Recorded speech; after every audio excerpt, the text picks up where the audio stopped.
Salutations everyone, today we're going to talk about Mewtwo, because this character has made a lot of waves in the past couple of months after the last two patches. First you have Mew Squared taking out Mewtwo King in Grand Finals in a tourney, and it made you think, man, these buffs are, really doing well for Mewtwo. And then you got, Blues Mewtwo making waves, and then Void's Mewtwo wins the low tier tournament at Glitch, pretty much without any problems whatever, eventually taking out Dath's Robin, the best Robin in the world, at Grand Finals. And now we have Abadongo taking Pound without dropping a set, and without really looking like he had a ton of trouble even in the late games. So Mewtwo is definitely put the rest of the community on notice. He is a really good character, but is he high tier? Now, when it comes to, people making tier lists, obviously there's some really bad ones, some arbitrary things that people put into consideration for tier lists, but tournament results definitely have a big impact on what you should consider to, be in what tier.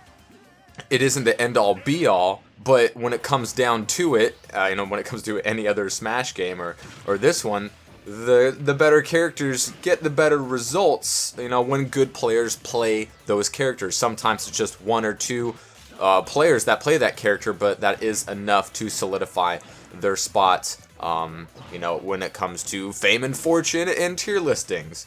So, with the last couple of buffs to Mewtwo, people definitely see him as a threat.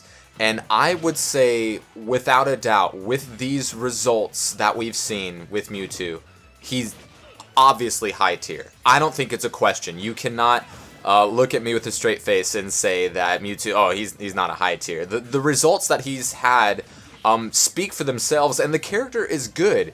He got, speed buffs. He's faster than Sheik. Not as fast as Greninja, but between the two.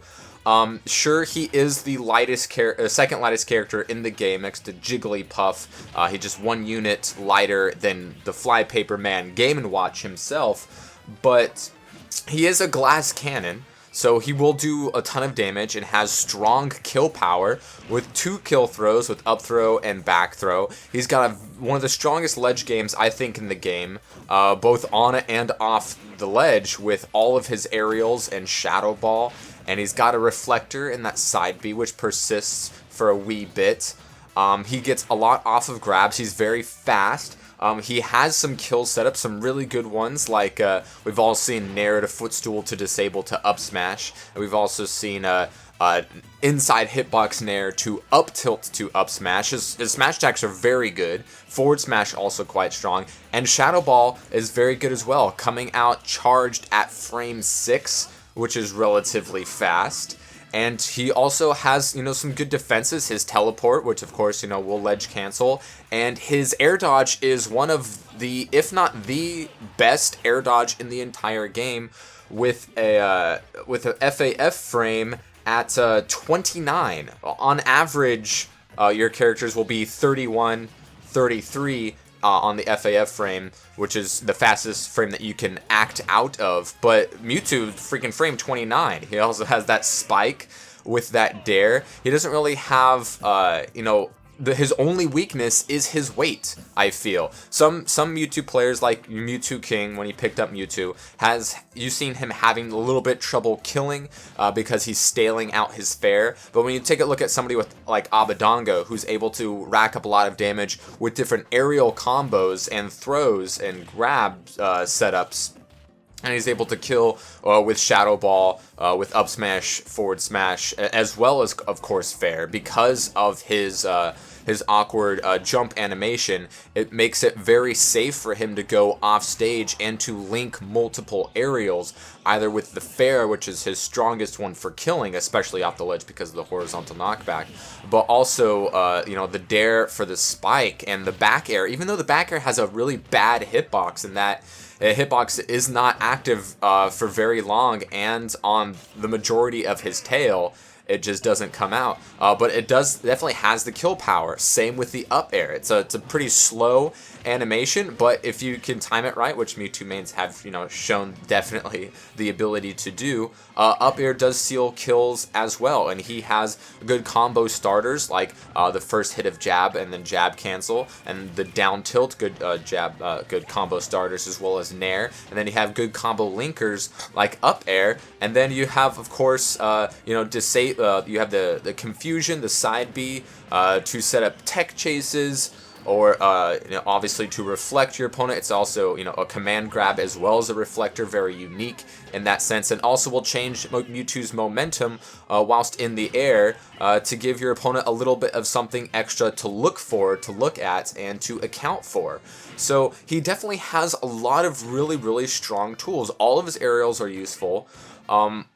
With the exception of combo setups into the down B, all of his specials are highly useful, including Shadow Ball, which is very, very good in neutral. Comes out at frame 6 when charged, and is quite strong. Doesn't have a hitbox like Lucario's does, so he doesn't have, unfortunately, any setups into like up smash or anything like that. But he has the 2 kill throws, and anybody who has a good kill throw is not going to have trouble killing. And the fact that he has 2 useful ones, including one of the better ones in up throw, just goes to show that the dude doesn't have any trouble killing with useful smash attacks, setups into those smash attacks, as well as 2 good kill throws and a fantastic offstage game with all of his aerials. Nair to be very safe. The back air if your opponent has bad recovery and you feel really safe going after it. And you have Fair, which is strong by itself, can kill 100, very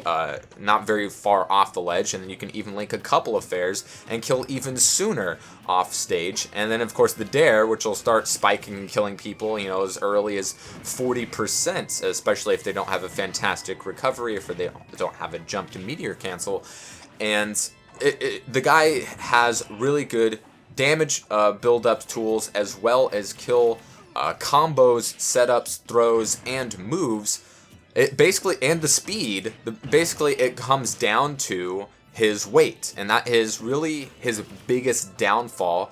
He gets combos off of grabs, maybe not great ones or guaranteed ones or kill setups with ones, but the fact that he has kill throws definitely mitigates the shortcoming of potential throw combo kills. The dude, really only his weight is the only thing holding him back. So, once he's, at 80%, he might get killed by a lot of things. And once he's over 100, he probably gets killed by, the vast majority of other kill moves out there. But we have seen him in tournament against top players, especially with Abadango. And, recently with Mewtwo, although Mewtwo King didn't win the tournament that he was in, we've seen the ability of really smart players that can pick up characters like Abadango, who was really great with Wario, and then with Pac-Man, and then with Meta Knight, and now with Mewtwo, and then you have Mewtwo King, who was, Diddy Kong, and then he goes Donkey Kong, and Cloud, and now he's picking up Mewtwo for some of those, matchups that Cloud's not very good at. We've seen a lot of top players really establish themselves as proficient Mewtwo's, and they've been taking out a lot of strong people. They've been taking out strong people, and the tournament results alone, I think, warrant Mewtwo's spot as a high tier. He has the results, he has the moves. Sure, he has one very, obvious weakness that definitely hurts him a lot, but he's not, a ton lighter than, say, Rosalina, which everybody says is a top tier character, and the only one between him and Rosalina on the wait list is Game & Watch, and he's only 1 unit higher than Game & Watch. So I think the results speak for themselves. I think the character's moves speak for themselves. And I think we're going to see even further results from Mewtwo to have this not even be a question, maybe even get him in the top tier conversation. And if the possibility is definitely there, there's definitely room for more tech for Mewtwo to come from Abadango and Blue and Mew Squared and other people who may or may not pick up Mewtwo if, they're dropping Sheik because of all the nerfs, or if they feel like they need a secondary character to fill in the weaknesses with their primary character, like Mewtwo King is doing as a Cloud main. But we're only going to see better results from Mewtwo. Maybe he's not going to be winning, half of the tournaments like we saw Abadango win with Pound, a tournament that did not have Zero present. But that result alone, going all the way through winners and not having a ton of trouble. And when it comes to how does he rank up against, other mid-tiers, we saw Void not having a problem in a low-tier tournament at Glitch, taking out the likes of some of the best mid-tier mains in the world, such as Dath's Robin. So it's clear that it seems clear that he's better than all the mid-tiers, getting a better result than any other quote-unquote mid-tier out there, either in America and I believe Japan as well. Depending on where Villager was on your tier list, last year with Renai. But the results definitely show that Mewtwo is high tier material, and with all the buffs that he's gotten, I believe it is out of the question that he is still a mid tier. He's good. He's back. This is the best we've ever seen Mewtwo within the franchise. People disappointed with how bad he was at launch, or how much they wanted him to be good in Melee, or how much they liked him but couldn't use him because of how developed the meta was, and just the fact that he was quite light and he could be up aired by Fox at probably like 20%. He's here and he is not going anywhere.